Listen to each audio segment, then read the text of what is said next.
WBPRMS, এইটা search করলে তোমাদের কাছে একটা লিঙ্ক চলে আসবে, মানে সার্চ রেজাল্টের মধ্যে থেকে ফার্স্ট লিঙ্কটা তোমরা ক্লিক করবে।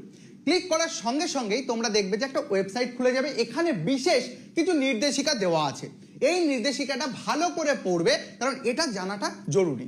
এখানে বলছে বর্তমানে এই পোর্টালে শুধুমাত্র রেজিস্ট্রেশন ও প্রোফাইল সম্পন্ন করার প্রক্রিয়া চলছে। ভালো করে বুঝতে হবে যে এই পোর্টালে রেজিস্ট্রেশন এখনো চলছে এবং তোমাদের প্রোফাইল তৈরি করা যাবে, অর্থাৎ নাম, ফোন নাম্বার, ইমেল আইডি এটা ওটা দিয়ে একটা প্রোফাইল তৈরি করতে হবে।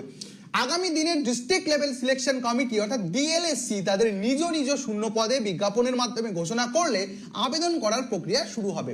অর্থাৎ আবেদনটা কবে থেকে করা যাবে? এখন তো একটা ধাপ এগিয়ে যাচ্ছে, মানে প্রায় 60 to 70% এখন ফিল আপ করে রাখা যাচ্ছে এবং যখনই ফর্মটা ছাড়বে বাকিটুকু শুধু ফিল আপ করলে হয়ে যাবে। নিয়মিত আপডেটের জন্য পোর্টালটিতে নজর রাখতে অনুরোধ করা হচ্ছে। সুতরাং এদিক ওদিকের খবর যদি বিশ্বাস না করতে চাও, অফিসিয়াল আপডেট তোমরা সবসময় নজর রাখতে পারো। এখানে চলে যেতে হবে স্কিপ টু হোম।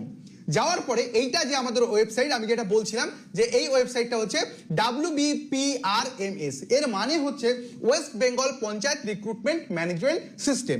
এটা সার্চ করলেও হবে।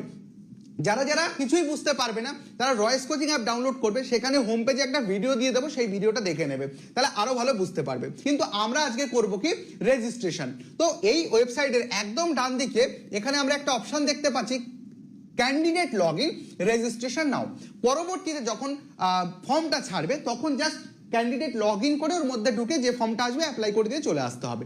যেহেতু প্রোফাইল তৈরি হয়ে গেছে তাই নাম, ফোন নাম্বার, ইমেল আইডি এগুলো দ্বিতীয়বার ফিল আপ করা লাগবে না, ওই অ্যাকাউন্ট থেকে ফেচ করা হবে এবং ওখানটাতে পুরো একটা অ্যাকাউন্ট তৈরি হয়ে যাবে। তো এই মুহূর্তে তাহলে কি করতে হবে? এই মুহূর্তে যদি কেউ মনে করো তাহলে রেজিস্টার্ড নাও অপশনে ক্লিক করতে পারো। ক্লিক করার পরে এইরকম একটা ইন্টারফেস চলে আসবে। এখানে কি বলছে?